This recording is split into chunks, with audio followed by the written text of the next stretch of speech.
is the president willing to show his salary? Kasama po sa lifestyle check. Pagka po nagkaroon lifestyle check, mauna, mahuli man ang Pangulo, kasama po yan.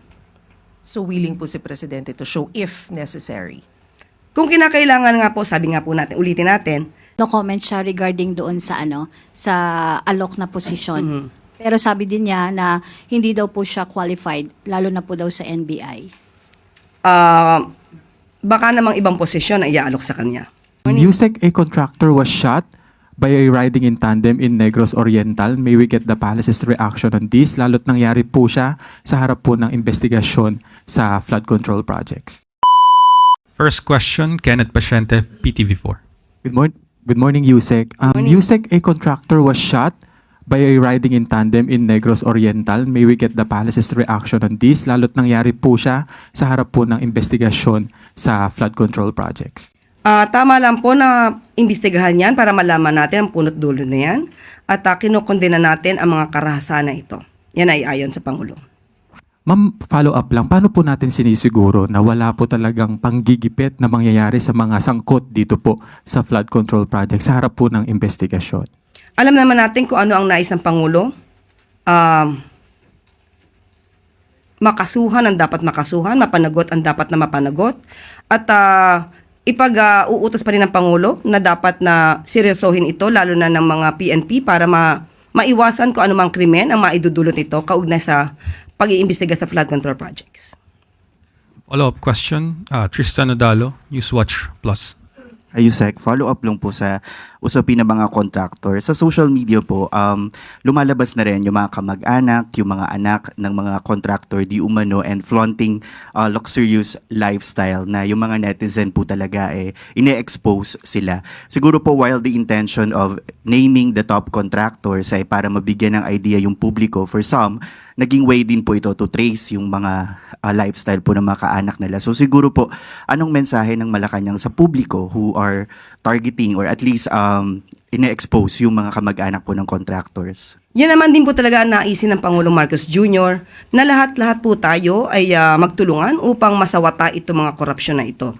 At hindi lamang po ang gobyerno, ang pamahalaan ang dapat kumilos, kundi ang taong bayan na nakakaalam ng mga nangyayari sa paligid nila. So mas maganda po talagang isumbong nila sa Pangulo itong mga ganitong klaseng insidente at kondisyon. Next question, Nel Maribohok, UNTV. Yusek, may mga nagsusulong na higpitan yung batas, regulasyon dito sa mga kontraktor na pumapasok sa kontrata sa pamahalaan. Isa dyan yung sinusulong ni Senator Soto na sa halip na 1-year ban gawing 5 years ban. Ang makakakuha po kaya ito na suporta sa Pangulo? Tignan po natin muna kung ano magiging detalye ng igagawing batas ni Senator Tito Soto para po mapag-aralan mabuti. Ito naman po ay para din sa bayan at para din naman sa mga negosyante na inosente naman sa mga ganitong klaseng sitwasyon. Next question, Ann Soberano, Bombo Radyo. Yusek, good morning. Update lang po, Yusek, kung may bagong may inalok na po bang pwesto para kay former PNP Chief Torre at tinanggap po ba niya yung alok na yan? Meron po talaga inaalok katulad po ng sinabi natin at sa ngayon po ay wala pa pong komento. Hintayin na lamang po natin kung ano magiging positibong reaksyon ni General Torre dito. Pero kasi sabi niya, ma'am, no comment siya regarding doon sa sa alok na posisyon. Pero sabi din niya na hindi daw po siya qualified, lalo na po daw sa NBI. Baka namang ibang posisyon na iaalok sa kanya. Okay. Ma'am, last na lang, eto na lang po. Si Deputy Speaker Ronaldo Puno po kasi nananawagan ng investigasyon sa mga funders ng ghost flood projects at papel po ng Department of Budget and Management sa paglalabas po at pag-antala ng pondo. So ano po yung reaction dito ng Malacanang? Katulad ng sinabi po natin, pinag-aaralan po ng DBM kung paano at kailan i-release ang pondo. Kung ito naman po ay walang saro at hindi mapapatunayan ang mga requirements na na-comply, ay hindi po maglalabas ng pondo ang DBM. Regarding po, ma'am, sa last na lang po, dun sa investigation na gagawin po ng Kamara. Nag-file po kasi ng resolution si Representative Puno para nga investigahan po itong mga funders ng mga ghost flood control projects. Trabaho naman po nila mag-imbestiga, so hindi po natin hahadlangan yan. Reminding everyone of our one question, one follow-up policy. Next question, Maricel Halili, TV5. Magandang umaga po, Yusek. Yusek, may lumabas ulit na report na isang Chinese businessman who posed as a Filipino, naging bahagi pa ng Philippine Coast Guard Auxiliary. How alarming is this? What do we know about this? Ano po yung sinabi ng Pangulo tungkol dito? Okay, nakausap din po natin ang kinatawan po ng PCG at ito pong sinasabi nilang Chinese di umano ay patuloy pa rin po ang pag-iimbestiga ng PCG. At sa ngayon po, ang sinasabi nilang tao o yung person involved ay tinanggal na po sa PCGA.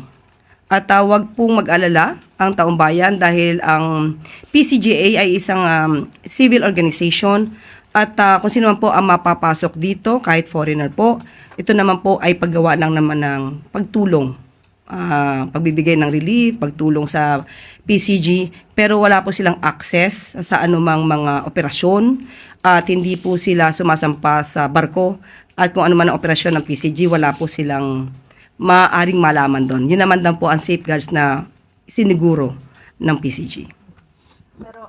Yusek, sinasabi rin po kasi ni Senator Ping Lacson na may mga impormasyon na marami raw talagang mga sleeper agents dito sa Pilipinas. Ano po yung plano natin to dismantle itong mga sleeper agents na ito if it's true? Actually, nadinig na nga po natin to sa news kaya tinawagan din po natin ang NSC at ito po ang kanilang mensahe para sa atin at sa mga taong bayan. Ayon po sa kanila, we cannot go into specifics for security reasons. But we can assure the public that our security forces are actively monitoring and addressing these threats.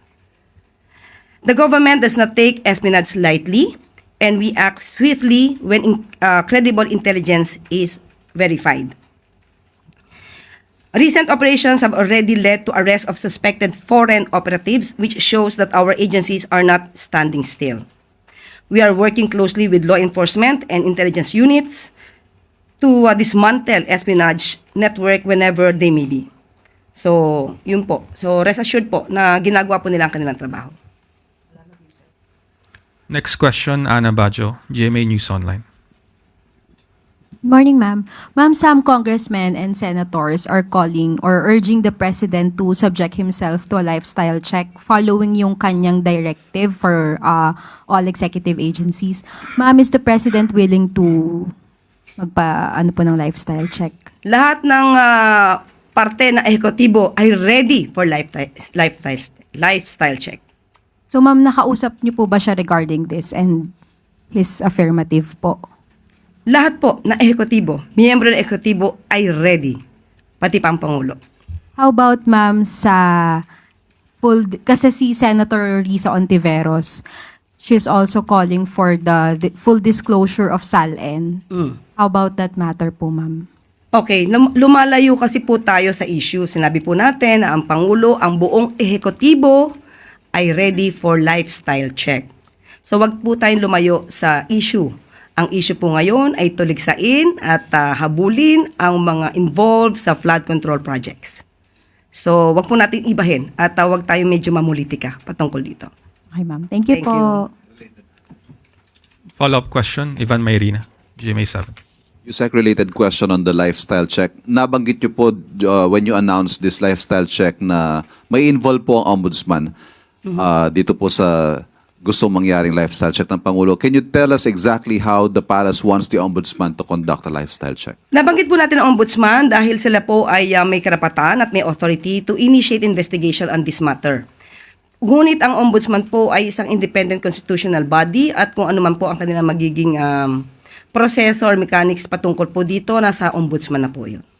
Has the desire of the President been communicated to the recently appointed acting ombudsman Dante Vargas? Sa ngayon po ay tatanungin po natin kung ano po ang pinaka-recent na usapan nila at ibibigay ko po sa inyo kapag ka po ako ay nabigyan na po ng update. Salamat po. Thank you. Follow-up question, Maricel Halili, TV5.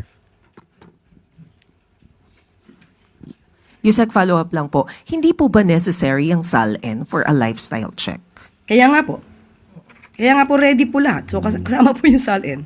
So, is the President willing to show his salary? Kasama po sa lifestyle check. Pagka po nagkaroon lifestyle check, mauna, mahuli man ang Pangulo, kasama po yan. So, willing po si Presidente to show if necessary. Kung kinakailangan nga po, sabi nga po natin, ulitin natin, lahat ng miyembro ng ehekutibo ready for a lifestyle check. Thank you po. Next question, Ivy Reyes, Bilyonaryo. Morning po, Yusek. Sa Foreign Relations Committee hearing yesterday, Senator Tulfo responded to DFA statement that Taiwan's not recognized as a sovereign state. Sabi po niya, we're allowing ourselves to be bullied in the name of diplomacy and that diplomacy without deterrence is weakness. Comment po on that. Ang katapangan ay hindi nadadaan sa buntalan. Ang pagiging diplomatic ay hindi nagpapakita ng kahinaan. Nagsalita na po rito ang DFA at si Secretary Lazaro na ang direktiba ng Pangulo ay diplomacy at rule-based approach. At sinabi rin naman ng Pangulo na we are not waging any war at sinabi rin niya na hindi tayo uurong sa anumang labanan.